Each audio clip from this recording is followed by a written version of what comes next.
para los requisitos del proceso de auditorías internas y también de las competencias de los auditores internos.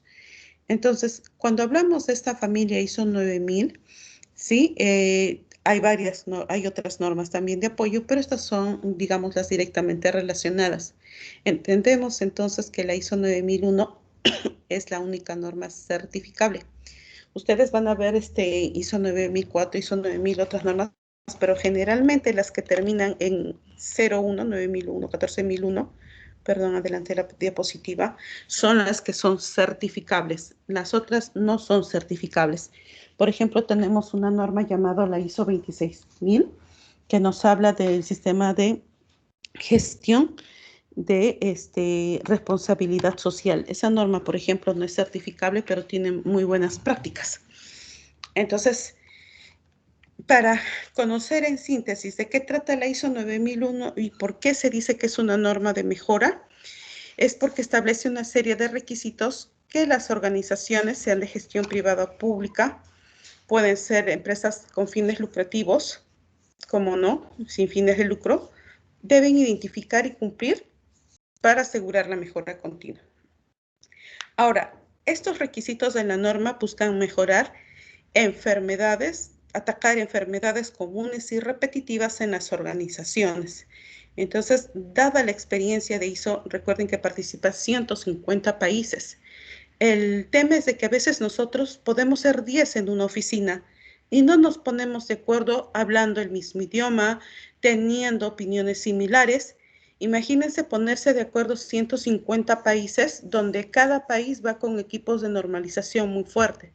He sabido, por ejemplo, que en Estados Unidos, Brasil, Canadá, ¿no? Países de Europa, países desarrollados, pues mandan un buen grupo de profesionales, o sea, lo mejor de lo mejor en normalización a nivel mundial.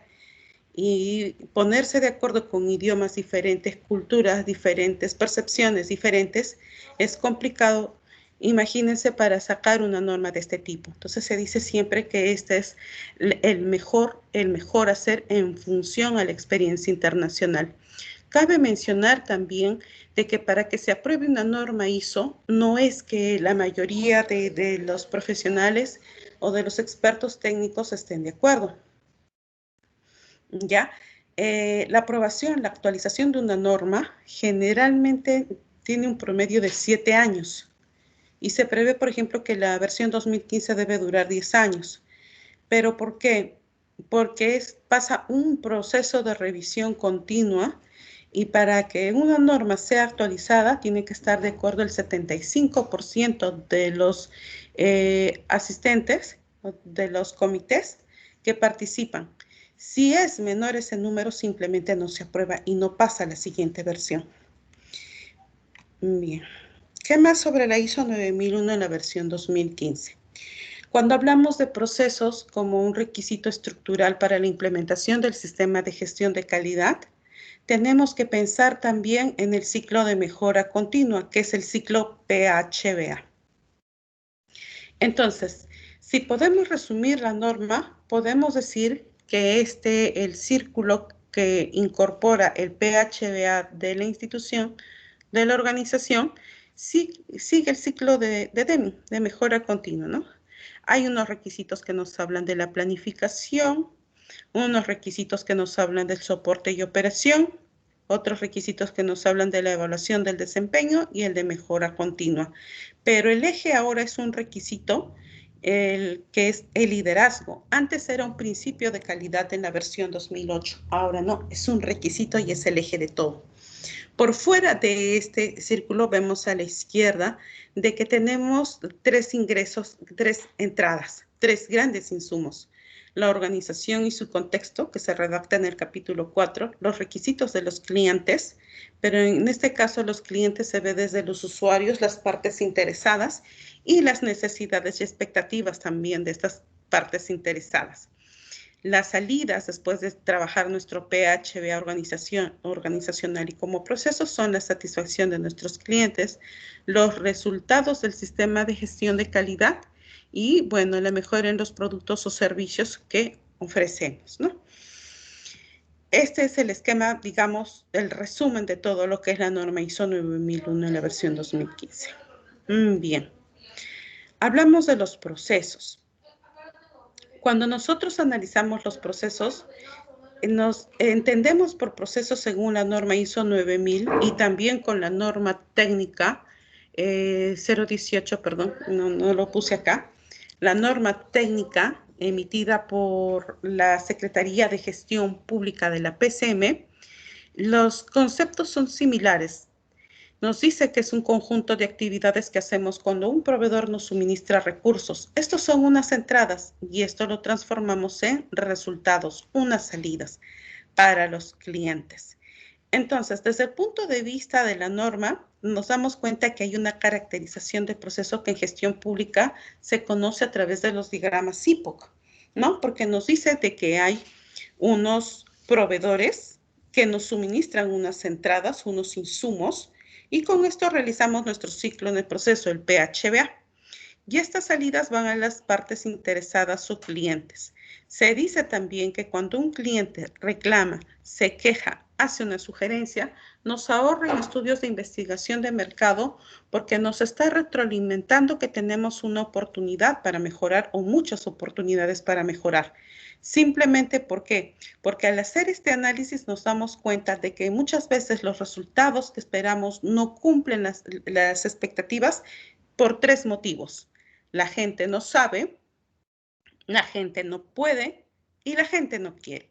Si la gente no sabe, entonces decimos que es un tema de formación, de capacitación. Si la gente no puede, decimos que es un tema de recursos. Hay que mirar bien los recursos. Y en este caso usamos una mnemotecnia de las 7 M's para identificar cualquiera de los recursos.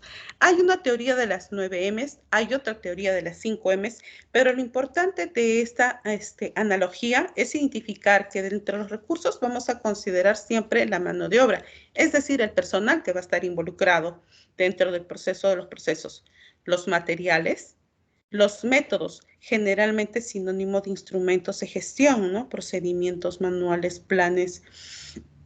Tenemos también las maquinarias, ¿no? Los equipos que requerimos. Es muy importante también la mentalidad, porque como les decía hace un momento, en menor grado sí se ha observado que a veces los procesos no tienen resultados porque la gente no quiere. Y muchas veces es muy difícil de identificar, pero con el tiempo sí se llega a determinar. Entonces nos damos cuenta de que hay un factor psicológico de por medio. Entonces la mentalidad también es un insumo. También es otro insumo el medio ambiente, ¿no? Y la moneda, el dinero, el presupuesto. Entonces, cuando nosotros vemos de que hay un problema en el proceso, puede ser también que sea, pues sí, por causas internas, pero puede ser también que esté relacionada a estas entradas que no son entregadas por los proveedores. En la terminología de ISO 9001, los proveedores pueden ser externos e internos, ¿sí? Pueden ser aquellos proveedores que contratamos o a quienes les compramos algún bien. Pero dentro de la cadena decimos de que un proveedor puede ser también la oficina, el área que nos entrega un insumo para realizar nuestro trabajo. Entonces, a veces no tenemos los insumos de manera completa, oportuna, y eso sí nos va a impactar en nuestro proceso. Por eso es que muchas veces los problemas, a veces los efectos del problema se presentan en un proceso, pero nos damos cuenta de que el problema realmente estuvo 2 procesos, 3 procesos atrás. Entonces, ese es el enfoque de procesos y por eso es que en temas de calidad se toma mucho esto como la base de todo este trabajo. Y bueno, las salidas, ¿no? Que pueden ser bienes, servicios a un cliente interno, externo, pero en gestión pública trabajamos bajo el concepto de partes interesadas. Entonces, cuando hay una desviación a esto, ese término se llama no conformidad, que el nombre definitivamente no es amigable, pero el concepto es muy bonito porque decimos que cuando se presenta una no conformidad puede deberse a causas internas o externas. Y muchas veces en el análisis de causas empezamos a identificar responsabilidades y aplicar acciones correctivas, ¿no? Bien, ¿por qué la norma trabaja por procesos y no trabaja con el organigrama? ¿Ya? Esto es algo muy común, es una pregunta que generalmente muchos hacen. Nereida, tenemos el organigrama. ¿Por qué no trabajar con el organigrama? Es muy sencillo. Cuando nosotros vemos la responsabilidad en la flechita de la izquierda, ustedes ven una división de los procesos, de los macroprocesos a los procesos, subprocesos, actividades y tareas. Entonces, en la terminología de ISO, las tareas son lo indivisible. Pero si hacemos una homologación con los términos que se manejan en gestión pública, simplemente los macroprocesos son aquellos procesos de nivel 0, los procesos son aquellos de nivel 1, los procesos pueden ser en el nivel 2 y puede seguirse dividiendo porque en realidad, a diferencia de muchas empresas del sector privado, en gestión pública los procesos son bien complejos, no tienen un alcance tan corto como se espera, si es que hablamos por la totalidad de los procesos. Entonces, llegamos hasta, digamos, el átomo, que son las tareas. Ahora, cuando nosotros buscamos responsabilidades, nos apoyamos mucho en el mapa de procesos, en los mapas de procesos.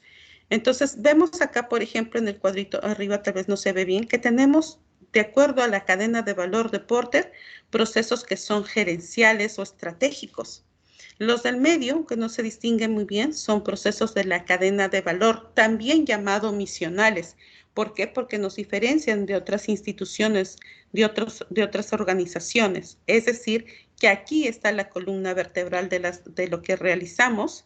Generalmente nace y termina con las partes interesadas, que son nuestros clientes, que son varios. Y generalmente acá está contenido el alcance de la certificación del sistema de gestión de calidad cuando se pasa a un proceso de auditoría de certificación. Y por último tenemos procesos de soporte. Entonces hay dos maneras de mapear. Siguiendo esta cadena de valor de Porter, con las divisiones de las responsabilidades estratégicas de cadena de valor o soporte, o bien por el ciclo PHBA, pero el más conocido es este, el de la cadena de Porter, ¿no? Entonces, cadena de valor, llamado también procesos de cadena de misionales, porque acá está contenido la misión de la institución, la misión de las oficinas, también se les llama procesos operacionales.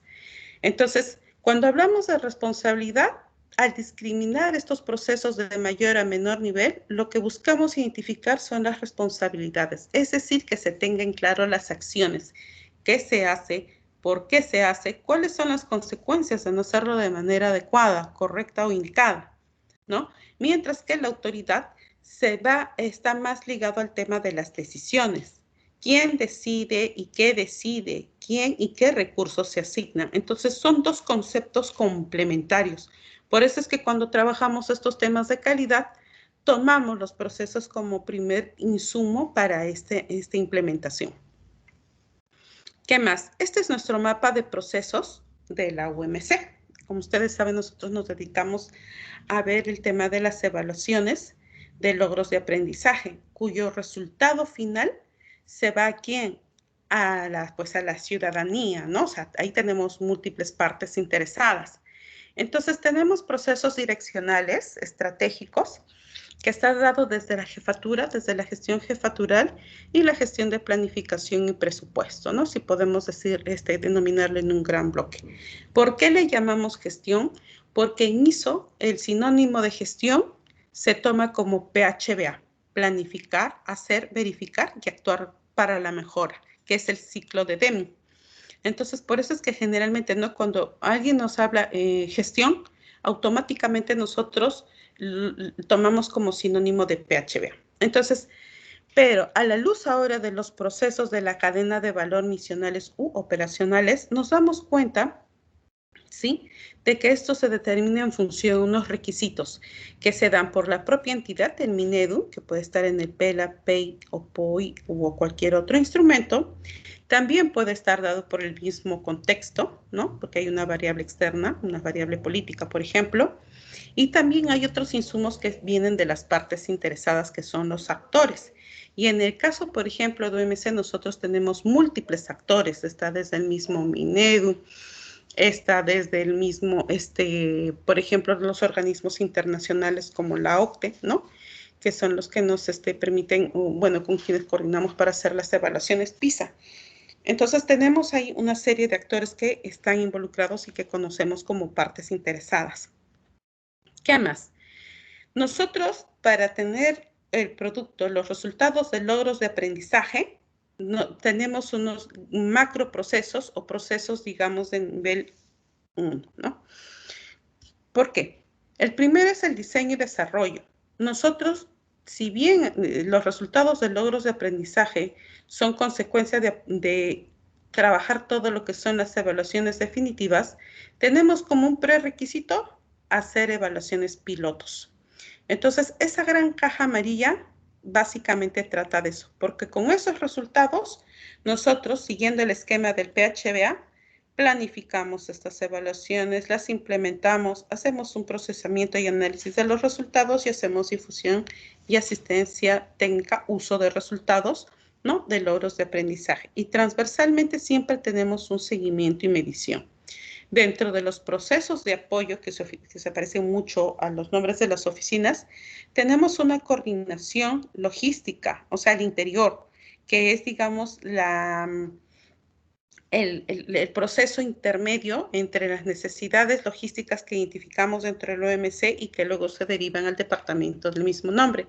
Tenemos también ahí una coordinación con recursos humanos, asesoría legal, TI, y muchos de estos procesos se conocen como procesos administrativos. ¿Por qué? Porque son el soporte.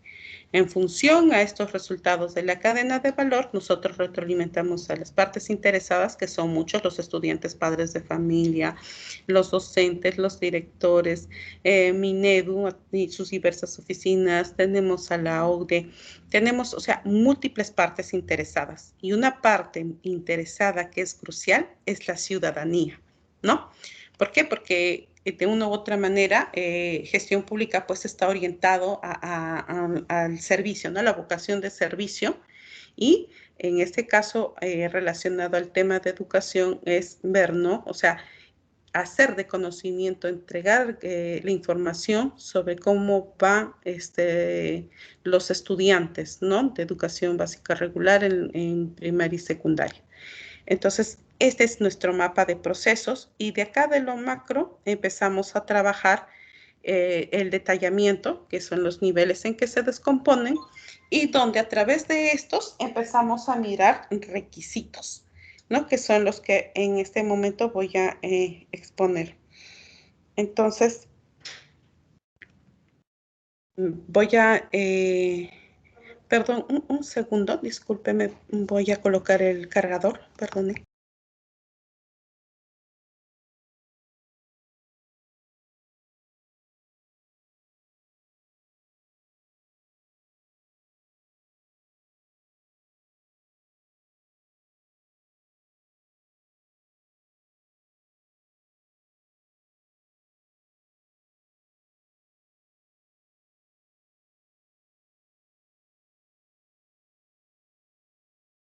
Bien, entonces, en la diapositiva que les estoy mostrando, vemos un resumen de los 10 capítulos de la norma. Los primeros 3 son referenciales. Nos habla del objeto y campo de aplicación, las referencias normativas, términos y definiciones. Pero ¿en dónde está el contenido de la aplicación? Desde el requisito 4 hasta el requisito 10. Y se llama el alineamiento, perdón, es el nivel de, es la estructura de alto nivel. Ese es el nombre. ¿Por qué? Porque si ustedes comparan cualquier otra norma ISO, a partir de la versión 2015, todas están alineando a esta estructura de 10 capítulos. La Activa tu diferencia es... pantallita. Ay, Tu perdón. pantallita. Ay, discúlpame. A ver, ¿ahora sí? Bien. Sí. Entonces tenemos 10 capítulos. Esta estructura ahora se llama de alto nivel y es un estándar que la misma ISO está determinando. ¿Por qué? Porque como hay múltiples normas ISO, la idea es que todos sigan la misma estructura, la misma estandarización. Entonces todas van a tener 10 capítulos. ¿Dónde está la diferencia? En los requisitos específicos. Entonces, la norma toma como base el capítulo 4. El capítulo 4 es como una mesa, ¿ya? Donde se van a soportar todos los demás requisitos. Es como la base de un edificio. Si el capítulo 4 no está bien estructurado, los demás requisitos van a tener de alguna manera un debilitamiento en la implementación. Entonces, la norma nos dice aquí que primero tenemos que conocer a la organización y su contexto. ¿Qué quiere decir esto? Se dice de que toda organización tiene unas variables externas e internas. Las variables externas son aquellas, por ejemplo, que no pueden controlarse y generalmente se les conoce como el análisis PESTEL, ¿no? Hay variables políticas, variables económicas, variables sociales, tecnológicas, ambientales, legales y muchas otras. La diferencia es de que esto, al ser perdón, viejito. No se puede, papá. No se puede mirar. Perdóneme. Entonces, estos requisitos, sí, al ser este contexto externo, al ser variable, al ser externo, no se puede controlar. Entonces, como organización nos toca adaptarnos. Por ejemplo, el contexto político que ha sido tan cambiante, ¿no? ¿Qué más? Tenemos el contexto legal. Tenemos también el contexto tecnológico. La tecnología todos los días cambia. Entonces, esas variables nos afectan, pero nosotros no lo podemos controlar. Nos toca adaptarnos. También hay un contexto interno. El contexto interno generalmente sí se puede controlar porque es lo que se da al interior de la organización. Y dentro de ese contexto, uno de los insumos principales son los valores, el desempeño de los procesos. ¿Por qué los valores? En ISO hay requisitos que no están escritos. O sea, no hay requisitos que pueden ser implícitos. El compromiso, yo no lo puedo evidenciar con un documento, no lo puedo evidenciar con un acta. Puedo declararlo, pero no es suficiente evidencia. Igual pasa en el tema de los valores, ¿no? Y esa es una base muy importante porque si nosotros, por ejemplo, hablamos de valores institucionales, vemos que la vocación de servicio es uno de los primeros valores. Imaginen quien no tiene ese valor, no lo cultiva, no tendría paciencia en trabajar para los ciudadanos, en trabajar para el mismo proceso, ¿no? No tendría esa empatía.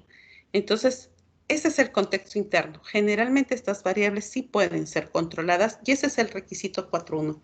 Ahora, dentro del Minedu, por ejemplo, nosotros tenemos como herramienta el análisis FODA, ¿sí? Hay un procedimiento de gestión de riesgos y a su vez llama al FODA como instrumento para la gestión de riesgos, ¿sí? Para el análisis del contexto externo e interno. ¿Qué más? Tenemos la comprensión de las necesidades y expectativas de las partes interesadas. En el Minedu tenemos múltiples partes interesadas, como les decía, por ejemplo, ¿no? Dentro de Minedu tenemos pues a la alta dirección y a cada una de las oficinas que necesitan o con las que interactuamos para implementar evaluaciones y analizar resultados, que son casi todas. También tenemos unas partes interesadas externas, ¿sí? La ciudadanía, los padres de familia, los directores, docentes, los estudiantes, los organismos internacionales, Contraloría, Congreso, todo el mundo. ¿Por qué? Porque si hay algo que no es claro, por ejemplo, y sobre todo en el caso de la prensa, es suficiente con que el señor Trachtenberg saque algo para que empiece a cuestionarse nuestra gestión. Entonces, ¿por qué es necesario identificar estas necesidades? Porque detrás de las necesidades y expectativas hay unos requisitos. Cuando está escrito está explícito. Entonces, podemos hacer referencia a esos requisitos que está escrito en alguna parte y que es de cumplimiento obligatorio. Pero en el caso de las expectativas, no, porque son supuestos. Entonces, por eso es que se nos pide un mapeo de partes interesadas, a fin de identificar los requisitos de estas partes interesadas y si es que estamos cumpliendo con esos requisitos o en todo caso, cómo estamos gestionando. ¿Qué más? Nos habla de la determinación del alcance del sistema de gestión de calidad. ¿Vamos a tomar todos los procesos o un proceso? En este caso, nosotros estamos tomando todos los procesos de evaluaciones que son muchos, entonces es muy complejo. ¿Por qué? Porque en función de este alcance es que se va a determinar la implementación del sistema y su posterior certificación, así como también debe estar escrito en un documento llamado Manual de Calidad, ¿no? Que antes era un requisito y ahora se hace a criterio volitivo, pero es una gran herramienta. Y finalmente nos habla del sistema de gestión de calidad, procesos. Y acá nos piden el famoso mapa de procesos, o como la norma dice, ¿no? La interacción de procesos. la interacción y secuencia de los procesos. Entonces, esta es la base que debemos tener bien claro en la implementación, porque ya cuando empecemos a analizar los requisitos del capítulo 5, nos damos cuenta, por ejemplo, que entre capítulos 5 y 6 son los requisitos donde generalmente se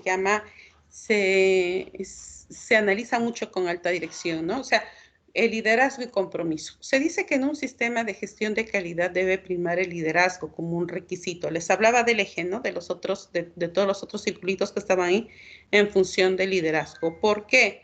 Porque el liderazgo es el acelerador de implementar un sistema de gestión con base a la mejora continua. Ahora, a veces digamos, el término liderazgo y jefatura muchas veces no caminan de la mano, porque el liderazgo es el líder es el que se pone adelante y muestra con el ejemplo, ¿no? Tiene capacidad de empatía, de escuchar, de una u otra manera empoderar a los equipos. Y a veces en el caso de las jefaturas no tienen esas habilidades. ¿Qué más nos habla del compromiso? Del compromiso, ¿por qué? Como les decía, el compromiso no se puede demostrar, al igual que los valores, solamente pueden ser ratificados a través de la conducta. Hace muchos años, yo recuerdo que estaba asesorando una empresa que hace ropa de cirugía. Ustedes saben que la ropa de cirugía es muy crítica. En ese entonces no se producía, había una o dos empresas en el país. Entonces, es un corte y confección con tela no tejida y al final pasa un proceso de esterilización. Entonces, cuando ustedes saben pues que las licitaciones del MINSA y Salud son muy grandes y bueno, en estos procesos de licitaciones generalmente pues las empresas proveedoras tenían un pool, sí, pues de área de producción, pero tenían un pool más fuerte de abogados, porque entre ellas pues trataban de agarrar y hacer de anular las licitaciones. Se decía que quien tenía implementación en ISO o en otra norma 13485 que aplica para dispositivos médicos tendría un punto adicional. Entonces había también muchas empresas, pues como muchas que siguen existiendo, lo que hacían era importar ropa de China, quemaban las cajas en la Panamericana Sur, volvían a reembolsar la ropa de cirugía y entraba como manufactura peruana. Entonces ese era un problema porque ustedes saben que la ropa de cirugía es empleada tanto por el paciente como el médico o el equipo, ¿no? El personal que se encarga de la cirugía. Entonces, si esa ropa pierde los controles de esterilización, puede contener agentes patógenos que puede llevar pues, a una septicemia o posterior muerte. Entonces, yo recuerdo mucho que en esta empresa sí invirtieron muy bien, ¿ah? ¿Para qué? Pero el gran problema era que los chicos que estaban en producción tenían unas prácticas desastrosas. Ellos tenían como valores la pulcritud, la higiene. Y bien, pues los primeros 15 días muy bonita la empresa, ¿no? Se habían mudado todo limpio, todo blanco. Pero después ya uno cuando bajaba por las escaleras, encontrábamos huellas de los dedos en las paredes y bajo las mesas quirúrgicas donde se realizaban los cortes, de la tela, uno encontraba chicas y hasta mocos. Entonces, ¿ustedes creen que ese valor de la pulcritud, de la higiene se cumple? No se cumple. Hay un divorcio. Entonces, entre lo que se declara y las evidencias que se recogen, uno pues generalmente emplea la observación, ¿no? Los resultados que avalan si es que tenemos esos valores y dentro de ellos el compromiso que se necesita para este tema, ¿no? Basado en la mejora continua. ¿Qué más nos dice el liderazgo? Que hay que tener enfoque al cliente, hay que tener presente a quiénes son nuestros clientes, ¿no?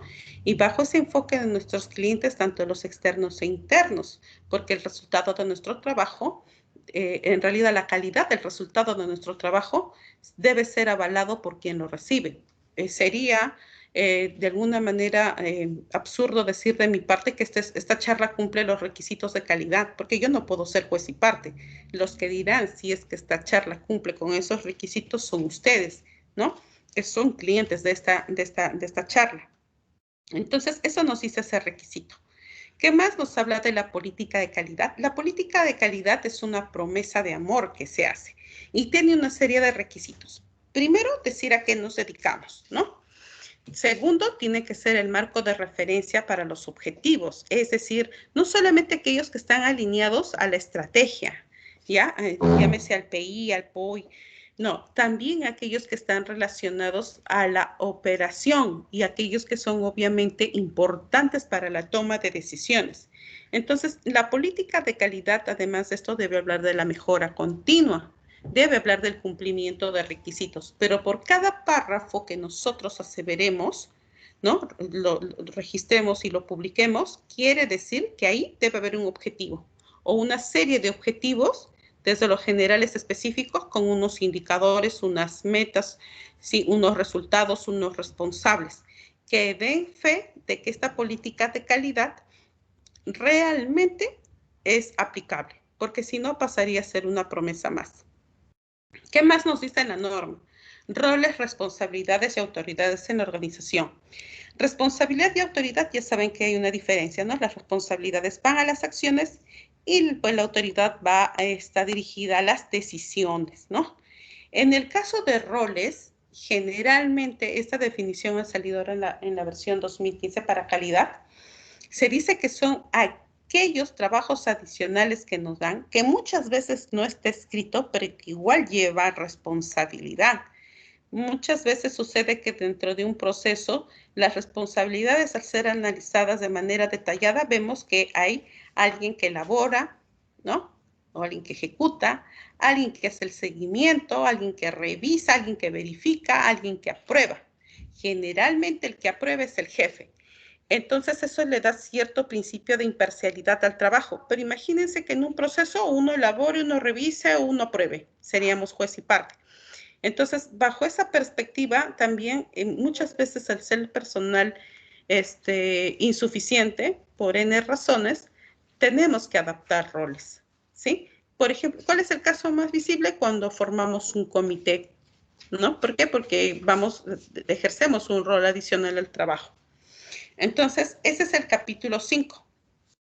El capítulo 6 nos habla de un tema muy importante que en gestión pública está tomando bastante fuerza, que son las acciones para tratar riesgos y oportunidades.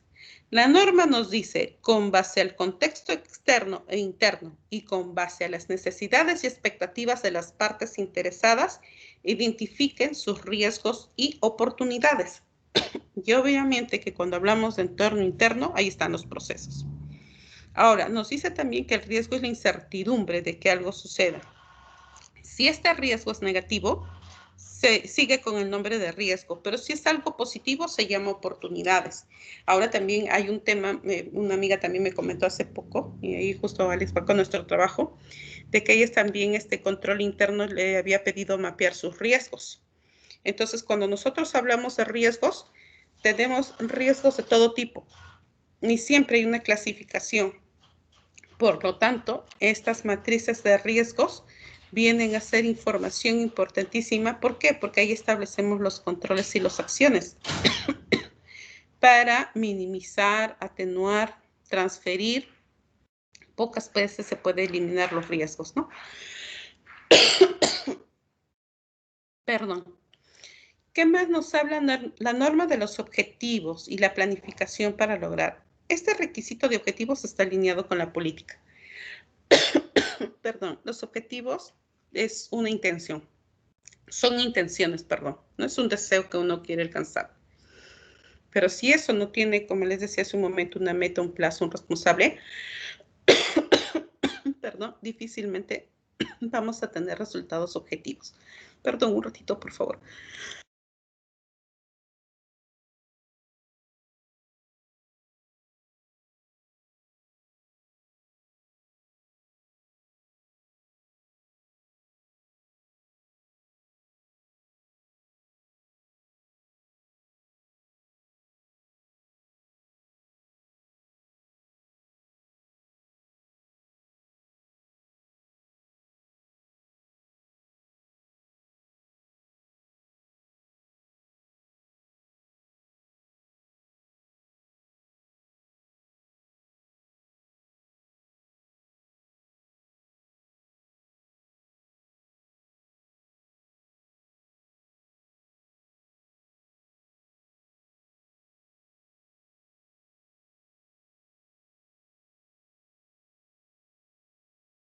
Disculpen.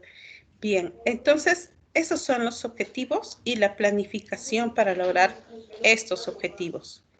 ¿Qué más nos dice la norma? La planificación de los cambios. El cambio es algo que se ha suscitado de manera más frecuente desde el año pasado, ¿no? Por efectos de la pandemia y se ha extendido hasta este año. Entonces, la norma también nos dice hay que identificar los cambios porque los cambios deben ser planificados. ¿Qué sucede si aparece un cambio y tratamos de aplicarlo de manera inmediata? Muchas veces la gente no conoce cómo, qué papel juega dentro de ese cambio. Entonces nos origina una serie de teléfonos malogrados. ¿Qué más? Hay un capítulo de recursos donde básicamente hace referencia a los recursos humanos materiales que tenemos. Ay, perdón, disculpen, es que anoche no me había dado cuenta de dejar la ventana abierta.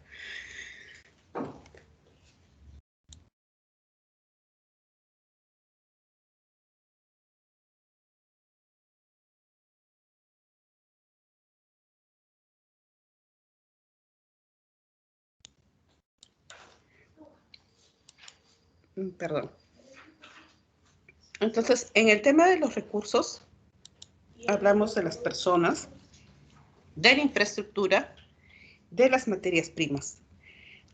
Y la norma nos dice que las personas deben ser adecuadas y suficientes. Pero en gestión pública también se sabe que ese es un requisito un poco complicado. Generalmente tenemos más encargaturas, más trabajos asignados, pero seguimos siendo el mismo número de personas. Y esto se relaciona con los roles que se desempeñan. ¿Qué más nos dice? De la infraestructura, la locación física que comprende los ambientes y también los equipos de coayuda, llámese, por ejemplo, TI, ¿no? El soporte TI. Si es que también dentro de esos componentes está, por ejemplo, el tema de vehículos. Entonces, nos dice también de que para desarrollar los procesos en función a nuestro alcance hay que tener en claro qué infraestructura tenemos y si está cumpliendo una serie de requisitos. Por el ambiente para la operación de los procesos, esto está en función también a la infraestructura. Y pongo un ejemplo. Es sabido que para, por ejemplo, en el sector alimentos, vamos a macro y nos damos cuenta que los alimentos se encuentran en condiciones controladas de humedad y temperatura. ¿Por qué? Porque si no tienen esas condiciones de control, fácilmente entrarían en proceso de descomposición. En el caso, por ejemplo, de los servidores, y ahí Ricky no me va a dejar mentir, también cuando hay espacios físicos asignados para los servidores, estos tienen que estar controlados. Es decir, tiene que tener controles de humedad y temperatura, ¿no? Y muchas veces por eso es que en los servidores contamos con equipos de aire acondicionado. Y el equipo de aire acondicionado es parte de esa infraestructura. Entonces, siempre cuando hay equipos, uno empieza a analizar, ¿no? Cuáles son los, conforme el PHBA, cuáles son los mantenimientos que se les da, si son preventivos, cómo se ejecutan los resultados y a la par cómo se realiza el mantenimiento preventivo.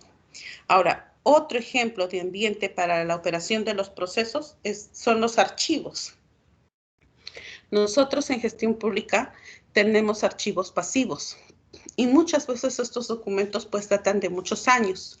¿Y qué sucede, por ejemplo, si se exponen a condiciones como cambios de temperatura, lluvia, presencia de roedores? Se perdería la evidencia, una evidencia que en algún momento nos puede ser útil.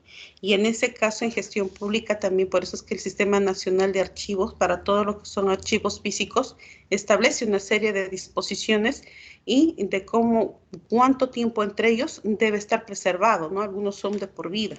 Entonces, ese es un ejemplo de ambiente que se complementa al de infraestructura. Nos habla de los recursos de seguimiento y medición. Dentro de estos recursos de seguimiento y medición están los términos de calibración. Por ejemplo, nosotros cuando compramos un producto, por ejemplo, compramos arroz, y me disculpan la comparación, no pedimos 1 kilo, ya. Pero ¿quién asegura que esa medición, no, está bien? ¿Quién asegura que ese pesaje está bien? Puede ser que la balanza esté descalibrada y haya un exceso o un defecto en el peso, ¿no? Que me favorezca o me perjudique.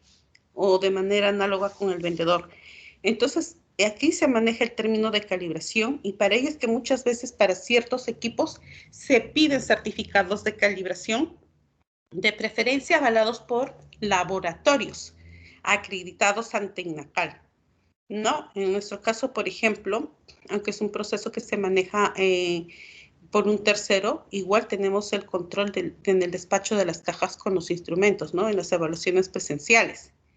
Entonces, ese es un ejemplo. Aquí aplica todo lo que son recursos para la trazabilidad del seguimiento o medición. Ahora, a veces por un tema presupuestal no es factible tener todos los equipos calibrados porque es una inversión, o a veces también porque no existen parámetros para esa calibración. Eso sucede, por ejemplo, en balanzas de gran tonelaje. Entonces, ahí lo que se hace es una verificación, ¿no? Yo tomo como referencia un patrón X y contra eso, pues ya hago una comparación, ¿no? Y los ajustes del caso. En otros casos también les llaman contrastes. Entonces, esos son los recursos de seguimiento y medición. Los conocimientos en la organización son las lecciones aprendidas que nosotros vamos recopilando en función de todas las experiencias que hemos tenido, ¿no? O sea, de todos los malos ratos siempre sacamos algo positivo, que es el aprendizaje. Entonces la norma dice aquí también, ¿no? ¿Cómo se maneja este tema de los conocimientos, ¿no? ¿Cómo aseguramos de que la gente, una vez que realice su trabajo, cada vez mejore? Otros requisitos son las competencias. En las competencias, básicamente, se refieren a las 3 E y un H. Yo le llamo así. En la anterior versión es el conjunto de experiencia que se mide en términos de tiempo. Años, meses. En caso de auditorías internas, por ejemplo, se miden horas. En el caso, otra E es la educación, el grado académico que hemos obtenido. Para algunos procesos, pues sí necesitamos terminar nuestra carrera universitaria, tener posgrados. Pero por algunos procesos tal vez no. Es, por ejemplo, en los equipos de ventas, ¿no? A veces me dicen, sí, terminó quinto de secundaria y por ahí llevó unos cursos, se especializó. Pero resulta que por ese lado tiene habilidades. Entonces, sí, es diestro, ¿no? Tiene mucha experiencia. Entonces, la competencia va a ser el conjunto de experiencia, de educación, de la especialización o formación, como también lo conoce ISO, ¿no? O sea, todos aquellos cursos que nos llevaron o que nos llevaron a especializarnos en este campo, en el campo donde nos desarrollamos. Y aunque la versión anterior y en esta versión no está el tema de las habilidades. Las habilidades lo han puesto en otro requisito. Entonces se dice de que, por ejemplo, hay puestos donde se requiere ciertas habilidades tal vez respecto a los otros 3 componentes, de la experiencia, de la educación y de especialización, ¿no?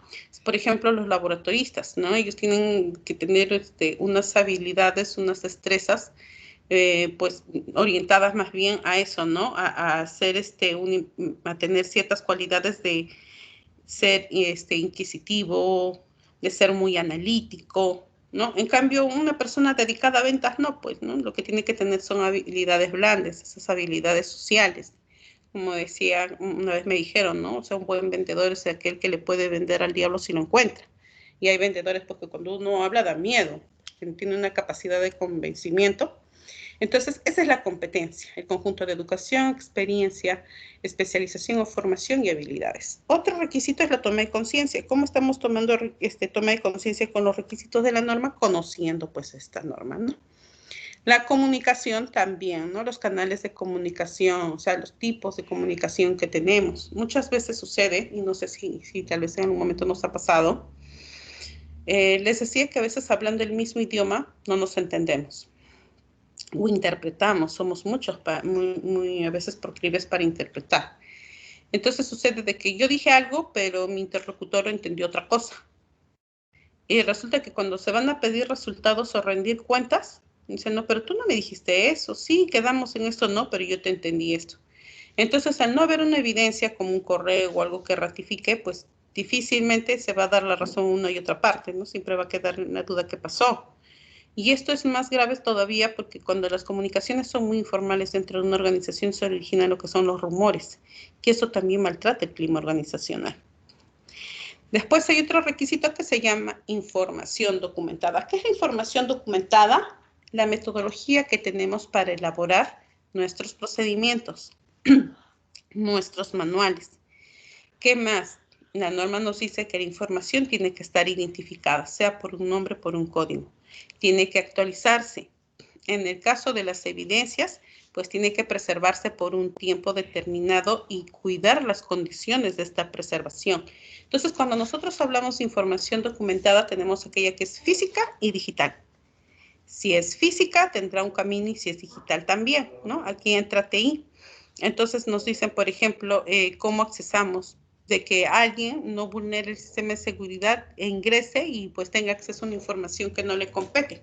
Entonces, todo esto se ve en el requisito de información documentada, que finalmente termina en las famosas listas maestras de documentos. Antes se manejaba de documentos y registros, ahora la norma lo ha unido, porque un documento, la información documentada siempre tiene una parte, el debe de hacerse.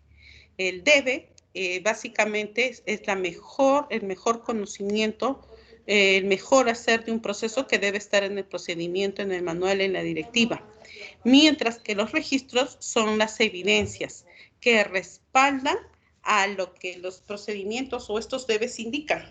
Entonces, ¿qué sucede? Tenemos un buen procedimiento y no tenemos evidencias, entonces la norma dice, cuidado, porque en verdad, si tienen una herramienta que les indica el mejor hacer, tienen que tener siempre los registros, sean físicos, sean registros virtuales, y en este caso también pues, valen planos, fotos, formatos llenos, con firma, ¿sí? Todo lo que de alguna manera dé fe de que se ha realizado algo, o sea, lo que se hizo. Por eso es que se dice que la información documentada es un matrimonio entre lo que debe de hacerse y lo que se hace.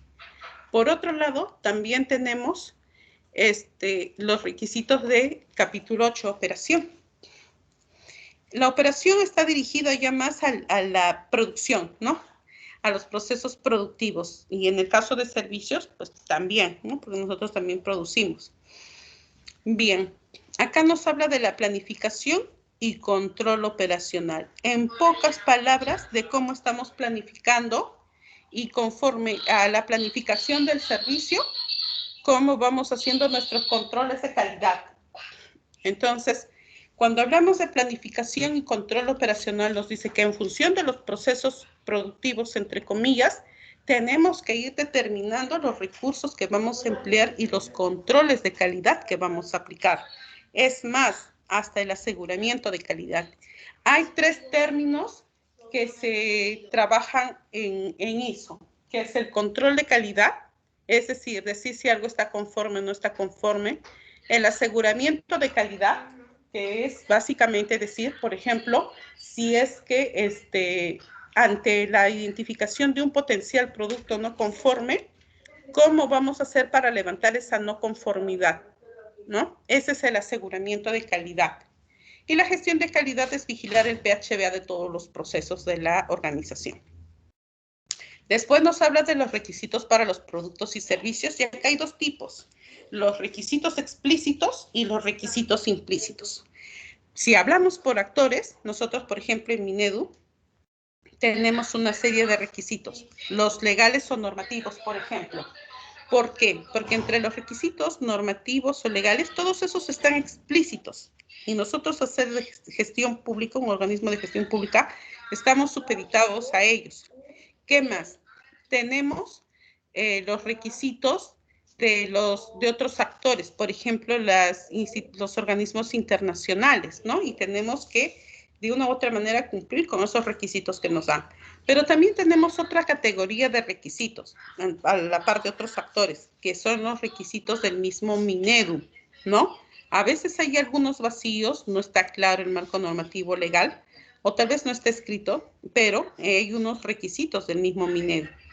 Y finalmente, bueno, hay otro tipo de requisitos también, ¿no? Que pueden ir apareciendo. Entonces se dice que muchos de estos requisitos, independientemente de cómo llegan hacia nosotros, siempre van a haber unos requisitos explícitos que están escritos y unos implícitos. Y es ahí en el tema de los requisitos implícitos donde uno tiene a veces problemas, ¿no? ¿Por qué? Porque trabajamos bajo la premisa de que se asume, se cree, ¿no? Y eso pues a veces es nocivo. ¿Qué más nos dice? de que una vez que se han identificado los requisitos, por ejemplo, para las evaluaciones, también hay que hacer una revisión de los mismos, ¿no? Que está en los capítulos más adelante. Acá también nos habla de que hay que tener en cuenta la comunicación con el cliente, cómo se da, en qué contexto, cuáles son los mecanismos que más se emplean. La ventaja acá es que generalmente todo se evidencia, ¿no? Y ahora en el tema básicamente de la pandemia, pues todo se ha vuelto virtual. Bueno, acá de la determinación de los requisitos para los productos y servicios, así como la revisión, que es lo que les explicaba, ¿no? En función de los requisitos normativos, técnicos, de los actores como los organismos internacionales y los mismos requisitos del MINEP. También nos dice que si hay cambios en los requisitos para los productos y servicios, tenemos que mirar eso con mucho detalle, ¿sí? Ahora, hay un capítulo que habla todo lo que es diseño y desarrollo. Nos habla de cómo se planifica el diseño y desarrollo, o sea, las etapas que va a tener, cuáles son los insumos para este diseño, los controles, las salidas y los cambios. Y básicamente este capítulo 8.3, diseño y desarrollo, se aplica, por ejemplo, lo aplican las empresas farmacéuticas, ¿no? Pero haciendo una analogía en la OMC también aplicamos diseño y desarrollo. ¿Por qué? Porque todas nuestras evaluaciones tienen el concepto de proyectos, tienen un inicio, un término, y cada uno tiene sus características a la par de que, sobre todo, cada evaluación debe tener una piloto. Entonces, cuando nosotros terminamos de validar el diseño y desarrollo de los instrumentos, de los procesos, recién entramos a la fase de las evaluaciones definitivas. Bien. Ya el capítulo 8, que es más extenso, pero terminamos en esta diapositiva, también nos habla del control de los procesos, productos y servicios suministrados externamente. ¿Qué dice la norma? La norma nos dice que una vez que hemos identificado los productos y servicios que tenemos que comprar, o que no necesariamente compramos, sino que de alguna manera va a ser suministrado por un externo, en este caso, por ejemplo, el INEI, ¿no? Que es un operador logístico, nos dice que hay que determinar el tipo de producto o servicio y su alcance, sobre todo para el tema de controles. Entonces nos dice que hay que tener información básicamente para cada uno de estos productos y servicios y los requisitos. Muchas veces esta información para los proveedores, por no decir todos, están en los TDRs, en las especificaciones técnicas que acompañan a los TDRs, ¿no? Ahora, con base a esa información, una vez que se ha hecho pues la compra y ya lo tenemos para la prestación del servicio, nosotros también hacemos control de calidad. Por ejemplo, cuando se elabora un TDR, logística ya se encarga de todos los procesos de convocatoria, ¿no? Hay una etapa de selección y muchas veces, de acuerdo a la naturaleza del bien o servicio, es donde entran nuestros procesos logísticos, ¿no? En algunos casos, por ejemplo, hay que formar comités de selección, en otros no, en una orden de servicio no se necesita. Entonces, esos son los controles. Y una vez que tenemos estos proveedores de bienes y servicios y teniendo en claro los requisitos que nos deben proveer, o los productos y servicios que nos deben proveer, también tenemos que tener en claro los controles de calidad que tenemos que ir haciendo durante cada etapa de la prestación del servicio. Entonces, esto tiene que estar en información para los proveedores y en el control de la producción y provisión del servicio. Ese es el control de calidad a proveedores. Ahora, hay un punto también que nos habla, es la identificación y trazabilidad. ¿Qué es la identificación y trazabilidad? Es permitir identificar en qué etapa del proceso estamos y hacer un análisis histórico de ida y vuelta. Por ejemplo, ¿no? Si nosotros se compró un bien, ¿con qué número de TDR se hizo la solicitud, el requerimiento, cuál fue la orden de servicio con la que se asignó, ¿sí? ¿Cuál fue el seguimiento que le hicimos para la impresión, por ejemplo, de determinados instrumentos? ¿Cómo fue la entrega? Todo es histórico, es la trazabilidad. Entonces, cuando termina de prestarse por ejemplo, los servicios, tenemos que tener la facultad, tanto de inicio o al término de esto, de hacer seguimiento y conocer la historia respecto a la prestación de este servicio. Al igual pasa con nuestros procesos internos. Otro requisito es la propiedad perteneciente a los clientes o proveedores externos. Por ejemplo, en la OMC, nosotros tenemos información, tenemos propiedad de los clientes y también de proveedores. Pero la propiedad no solamente se refiere a los bienes físicos. Por ejemplo, los bancos. Los bancos tienen nuestro dinero, pero saben también que aparte de ese dinero tienen nuestros datos personales, ¿verdad? Entonces, esa es propiedad nuestra que lo tiene y que tiene el banco. Por lo tanto, el banco tiene que tener cuidado con esa propiedad, con la información que tiene. Si es un bien físico, de igual manera, ¿no? Esa es la propiedad perteneciente a los clientes o proveedores externos. Luego nos habla de la preservación, es decir, cuáles son los controles que tenemos para que a través del proceso de prestación de servicios, es decir, en la entrega de las evaluaciones igual de ida y vuelta, cómo hemos preservado, por ejemplo, nuestros instrumentos, ¿no? Todo aquello que nosotros consideramos medular en el tema de las evaluaciones. Entonces, esa es la preservación. Es como, por ejemplo, en una empresa de alimentos, ¿no? Tienen un almacén, tienen condiciones controladas de temperatura, de humedad, hay equipos de ozono, ¿no? Que velan ahí porque todo esté limpio, desinfectado, no hayan plagas, no hayan vectores. Pero sucede que son despachados y generalmente se dice, sí, pues, nosotros entregamos nuestra responsabilidad hasta donde es la elaboración, la fabricación del producto, y se contrata el transporte. Pero resulta de que a veces algo pasa en el transporte y el producto termina entregado, pero de la manera que no se esperaba, roto, dañado, malogrado. Entonces, para ojos de ISO, no, a pesar de que esta última fase de la distribución es de un tercero, ¿sí? Las condiciones para la preservación e integridad del producto es responsabilidad de la OMC, ¿no? Es como las empresas, pues como Ripley, ¿no? Le compramos y la responsabilidad de ellos hasta que nos entreguen acá el producto en la casa y lo pongan en el sitio, bueno, si es que el contrato así lo amerita, en el sitio adecuado, ¿no? Y si es que hay una rotura, un daño, pues lo devolvemos. Ahora, las actividades posteriores a las entregas está relacionado a esto. ¿Qué sucede si es que por ahí al momento de ver, de entregar algo, podemos contar con garantías? En el caso, por ejemplo, de las evaluaciones, no tenemos, no trabajamos con garantías, ¿no? No hay equipos, no hay productos que ofrecer. Pero ¿cuáles son las actividades posteriores a las entregas? Después que hemos entregado los resultados.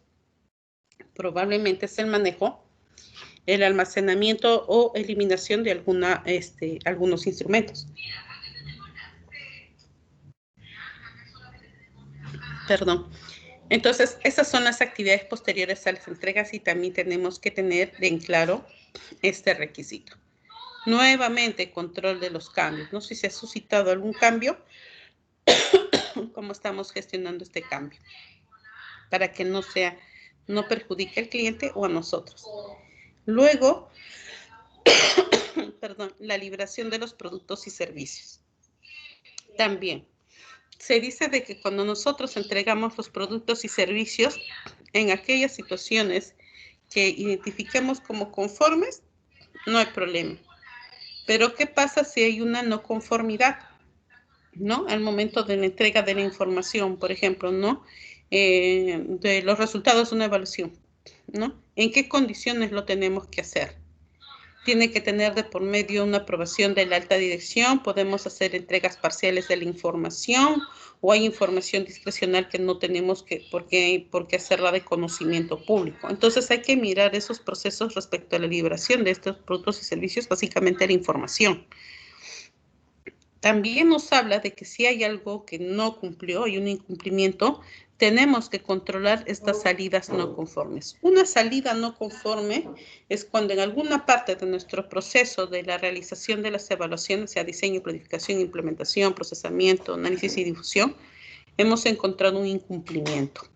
Entonces, ¿por qué? Porque ahí vamos a tener que analizar si es que esa problemática se originó dentro de nuestro proceso o fue externo al proceso, o fue originado tal vez hasta por el mismo proveedor u otra parte interesada o actor. Y ya como penúltimo punto, la evaluación del desempeño, PHBA, esta es la V, la verificación, nos dice básicamente que dentro de nuestra evaluación tenemos que ver el tema del seguimiento de la medición, análisis y evaluación. Entonces, nos dice que dentro de la gestión podemos tener múltiples herramientas, una para hacer seguimiento, otro para medir, otro para analizar y evaluar los resultados. Una de estas herramientas es la satisfacción de los clientes. Por ejemplo, ¿quiénes son con quienes interactuamos dentro de toda esta cadena? Nuestro principal cliente es el estudiante. También están los factores asociados, ¿no? Porque son los que de una u otra manera estamos midiendo el tema de los logros de aprendizaje. Pero durante la prestación de ese servicio también es interesante ver si es que todo lo que hemos aplicado les ha servido. De primer momento es, por ejemplo, en la ejecución, ¿no? Cuando aplicamos las evaluaciones. ¿Sirvió esa información? Que la percepción que ellos tienen es la misma con nosotros respecto a calidad de información, respecto a oportunidad, respecto a innovación, ¿no? Que son algunos de nuestros criterios de evaluación. Pero por otro lado también, por ejemplo, una vez que se ha entregado el tema de uso de resultados, ¿cómo medimos eso? Para el tema, por ejemplo, de la aplicación, si sé que evaluaciones, el equipo de evaluaciones sí hace un monitoreo, ¿no? Se le pregunta al director, al docente, hay como unas pequeñas encuestas de qué les pareció. Entonces, de alguna manera, este requisito sí es una práctica dentro de la OMC. ¿Por qué? Porque las preguntas que dan lugar a esta encuesta de satisfacción, que generalmente se maneja con cuestionarios, debe tener dentro de este planteamiento de preguntas requisitos implícitos. ¿Por qué? Porque al tener la percepción de ellos nos va a permitir contrastar contra la percepción que nosotros tenemos y eso nos va a identificar oportunidades de mejora. Después nos dice análisis y evaluación.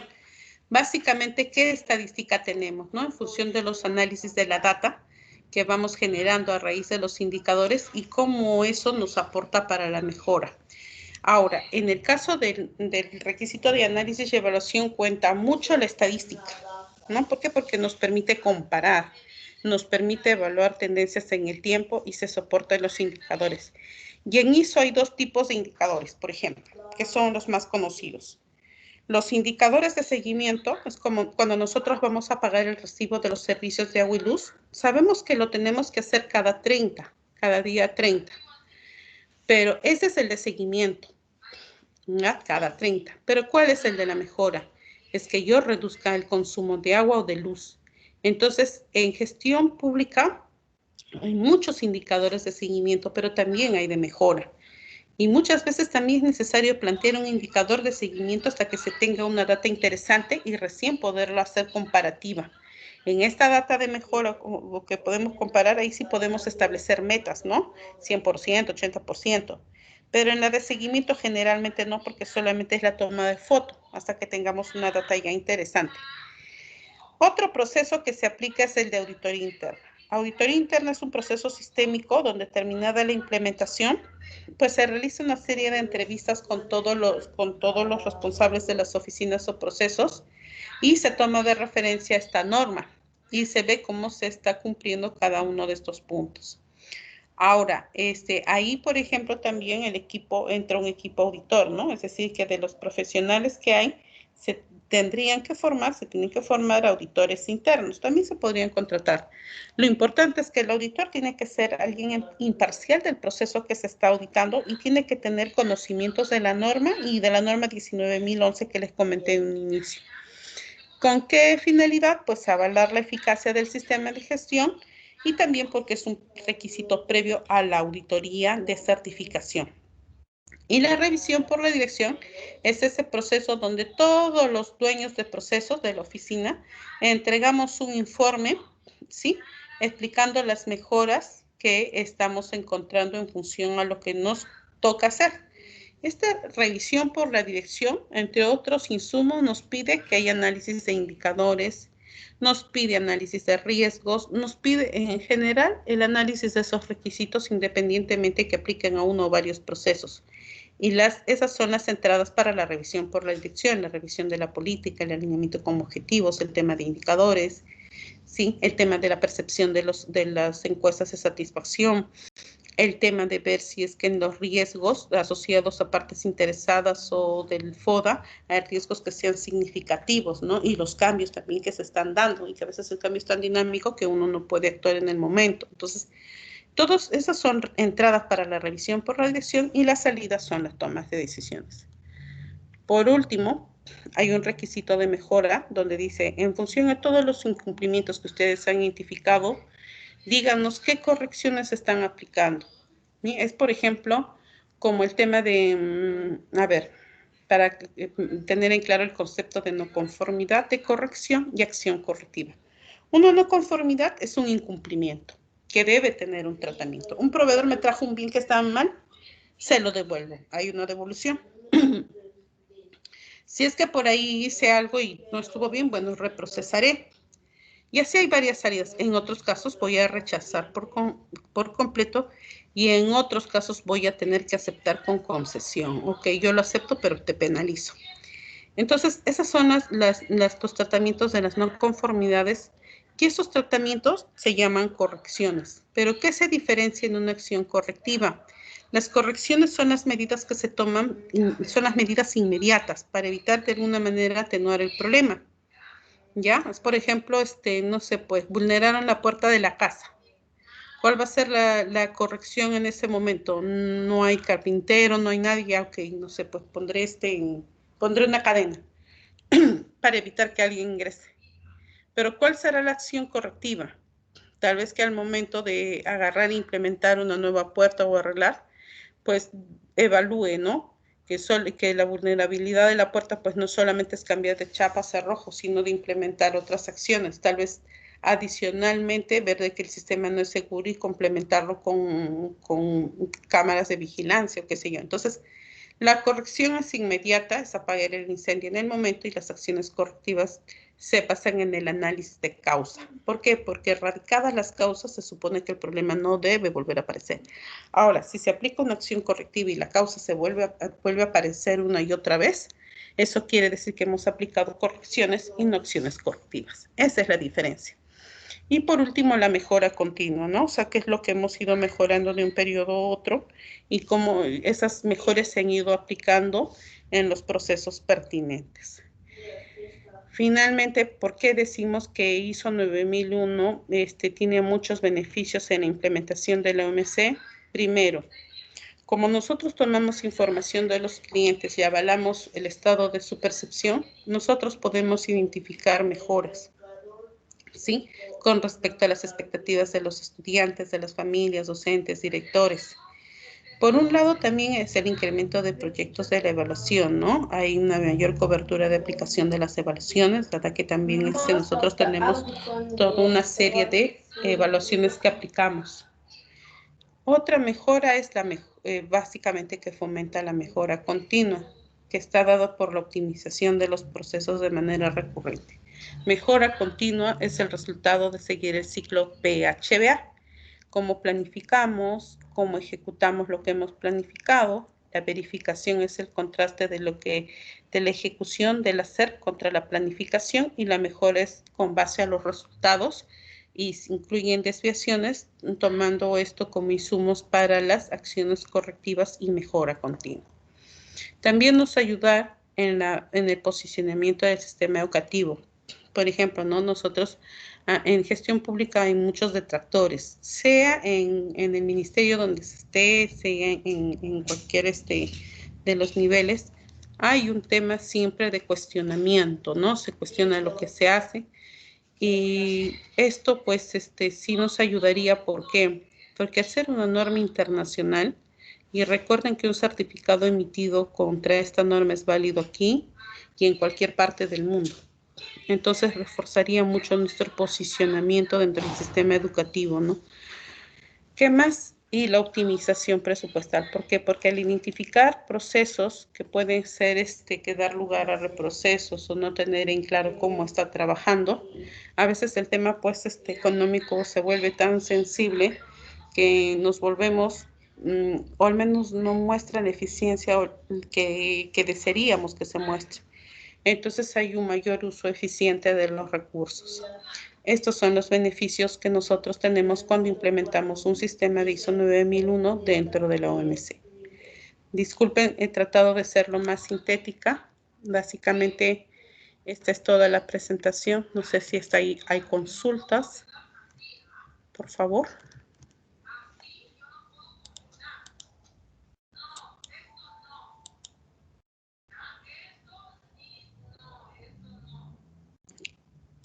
¿Aló? Te escuchamos, Nereida. Recuerdo que decían cuando no había consultas, o entendieron bien o no entendieron nada. Esto recuerdo que decían siempre en la universidad, los Sí, o profesores, se por supuesto. durmieron.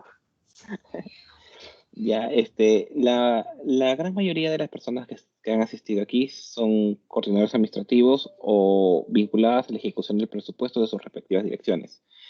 Lo que estamos intentando hacer nosotros en UMC es sustentar la posición de la ejecución de nuestras actividades, no solamente diciendo tenemos que hacerlo porque lo necesitamos, sino también que dicho proceso, dichos procesos para desarrollarlo están avalados en un sistema de gestión, un sistema ISO 9001 que tiene un respaldo más grande. Mejor dicho, darle mayor sustento a UPP, en nuestro caso de Minedu, para que no se realicen mayores observaciones a cómo nosotros gestionamos los recursos y cómo tenemos ordenado las actividades. Y sí, creo que el primer paso y el más difícil dentro de una organización estatal, del Estado, es la diferenciación de cómo se construyen los procesos, no viendo la jerarquía, no viendo cuáles son los subequipos, cuáles son las coordinaciones o subcoordinaciones, cuáles son las direcciones. No. Comenzar a pensar en procesos es cambiar mucho la lógica y pensar básicamente en el CIPOC, ¿no? Es decir, quiénes son mis proveedores, cuál es mi proceso y quiénes son mis clientes. No importando quién intervenga ahí. Hacer ese cambio es lo complejo que tenemos que hacer si es que están interesados en este tema de gestión por procesos y en ISO 9001. Yo por mi parte, nada que decir. Muchas gracias a los que pudieron asistir. De todas maneras, creo que no grabé desde el inicio, grabé más adelante. Más adelante les alcanzo si gustan los links. Cualquier cosa, si es que tienen alguna consulta, algún comentario o algo que agregar, a su servicio para todos. Igual, casi todos nos conocemos aquí y nos podemos ayudar mutuamente. O en todo caso, tal vez hagamos un segundo feedback donde estemos más avanzados respecto a lo que estamos haciendo, las metodologías. Y creo que ahí también va a poder visualizarse, ¿no? De cómo esto, más allá de la interpretación de los requisitos, en términos concretos, cómo sí apoya todo este tema. O sea, la base son procesos para todo. Y cuando nosotros, bueno, en el sector privado se dice, ¿no? Costo por procesos. Es básicamente de una u otra manera lo que nosotros estamos haciendo con el presupuesto, ¿no? Alineando procesos. Entonces, desde ese punto de partida, obviamente que todo se alinea, independientemente del nivel donde estemos, porque analizando el PHBA de lo macro a lo micro, siempre nos vamos a ir dando cuenta de que pues el tema presupuestal, el recurso económico es muy importante, ¿no? Y cuanto más claro, más transversal, más transparente y tenga esa secuencia lógica, pues es menos cuestionable, ¿no? Sobre todo en gestión pública, que es de verdad bien complicado, dado que los procesos pues siempre son complejos. Hay muchas partes interesadas que siempre están pendientes de información, ¿no? En este caso tenemos PCM, podemos tener a Contraloría y muchos otros, otros actores, ¿no? Entonces, ese es el beneficio de alinear procesos dentro del sistema de gestión. Nosotros como país recién ya tenemos, no es tan fuerte como otros países, por ejemplo en Colombia sí, ¿no? En Colombia, bueno, hace años a todas las entidades estatales obligaron a certificar, les dieron 3 años como plazo y alinearon el tema de procesos. Por eso es que países como Colombia o como Brasil en muchos casos están más avanzados. ¿ya? Y bueno, nosotros todavía nos toca un poco más porque como país, en ISO, por ejemplo, para ser miembro de ISO hay que pagar una inscripción que no es que sea mucho, pero lamentablemente como país recién se ha tomado esto de interés hace más o menos unos 5 años. Y países vecinos como Colombia, como Argentina, pues tienen décadas en esto y nosotros como país retrocedimos. Porque antes, por ejemplo, en Colombia estaba el Icontec, ¿ya? Icontec abrió oficinas hace casi 20 años acá, yo empecé ahí cuando ellos abrieron oficina. Y resulta de que, bueno, fue todo un choque como Perú hacer esta implementación de procesos dentro de la norma de calidad de la ISO 9001. Pero que también sucedió que a raíz de eso, bueno, ya cuando uno está en ese campo, nos damos cuenta que hemos perdido décadas, porque desde el año 92 en que Intintec pasó a ser parte de Indecopi, el tema de la normalización del país dejó de tener el crecimiento que se esperaba. Y aunque hace unas 3 décadas más o menos estábamos caminando a nivel de Colombia, nos damos cuenta que pues Colombia evolucionó mucho, prosperó mucho y nosotros no. Y eso es gracias al tema de la normalización. Ojalá pues que sí, hay interesante, es muy interesante estos temas. Es más interesante. Yo los invito a bajar información en el internet. Hay información sobre la norma técnica colombiana 1000. Es de hace algunos años, está la norma técnica colombiana 1000, que es para gestión pública, y ahí tiene una serie de instrumentos bien interesantes para el PHDA en gestión pública. Sé que algunas normativas, algunos lineamientos que se están dando en nuestro país, sí se han tomado como referencia a lo que se está haciendo en Colombia. Entonces, finalmente, estos instrumentos están ahí en el internet, se pueden descargar y de verdad que nos da bastantes luces, porque a veces en 9001 uno piensa que sí, pues el sector privado está como que más inmerso en estos temas, ¿no? En gestión pública, nuestro país, como les repito, por este divorcio que hemos tenido con la normalización, nos hemos atrasado. A Dios gracias que se están tomando acciones, ¿no? Y considero que es es cuestión de tiempo que nos va a costar, pero no es nada del otro mundo, sinceramente. Bueno, gracias a los participantes. Muchas gracias, Nereida, también por la exposición, abusando un poco, bueno, acá entre coordinadores, abusando un poco de la orden de servicio. No te Pero sí, preocupes, con gusto. es importante porque, bueno, te comento, Nereida, que como lo señalé al inicio, casi todos los que están con acá, que están acá no son coordinadores administrativos de la INEO solamente, son amigos, básicamente. Ah, ok, excelente. Con mucho gusto. Vamos a hacer otra retroalimentación más adelante. Igual nos volvemos a reunir. Ahí tal vez ya de una manera más práctica y con la participación de ustedes, ¿no? Como para que ir integrando pues los conocimientos que tenemos y básicamente porque en verdad pues cuando uno está en gestión pública nuestra vocación de servicio está orientada a eso, ¿no? A los ciudadanos. Entonces es un deber interno inclusive entre todos nosotros compartir esos conocimientos y de mi parte con mucho gusto. Si me permites, Carla Luis Rodas, coordinador administrativo de la DIFOS. ¿Me escuchan? Sí, ¿no? Sí. Agradecer la charla y muy interesante. Permite, digamos, poner en práctica, o es un reto para poner en práctica muchas acciones que a veces no podemos lograr, ¿no? Sin embargo, creo que si se hiciera, creo que tendríamos un salto cualitativo, porque articular la política nacional, la necesidad política también que tienen nuestros directores o nuestro ministro, hace que las actividades que tenemos que realizar para lograr el objetivo se convierte en una tarea a veces titánica. Y, por ejemplo, el mismo cambio de la ley ahorita del CAS, ahorita que han prohibido contratar a terceros, esos son factores externos que hacen que tengamos que generar nuevas formas de pensar o recursos que crear para poder crear, para poder lograr nuestras metas, ¿no? Entonces, tal vez si hacemos lo que tú estás mencionando, sería una forma más fácil de conseguir los objetivos, ¿no? Yo te agradezco la charla y ha sido muy, muy esclarecedora, muy didáctica también. Muchas gracias. Espero que logremos avanzar bastante en lo que estás proponiendo. Muchas gracias. Gracias. Ya, Gracias a todos. amigos todos, no los molesto más. Gracias, Nereida, gracias, chicos. Y ya estaremos comenzando el interno para cualquier cosa. Cuídense mucho. Hasta luego. Gracias. Un abrazo. Buenas tardes. Gracias, Nereida. Gracias, Tarly. Hasta luego. Gracias. Gracias.